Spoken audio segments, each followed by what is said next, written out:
Hey everyone! If you're trying to enable frame generation in Borderlands 4 on PC, but the option is grayed out or won't turn on, don't worry. In this video I'll show you step-by-step how to fix it. Let's get started. Step 1.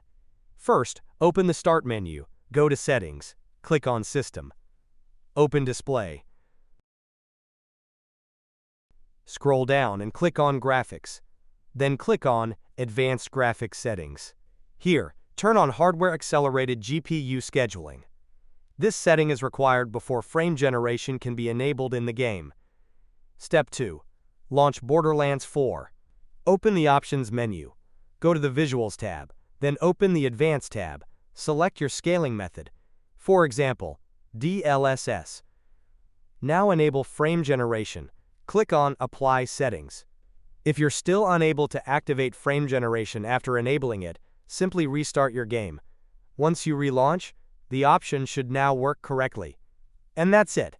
That's how you fix the issue of not being able to enable frame generation in Borderlands 4 on PC.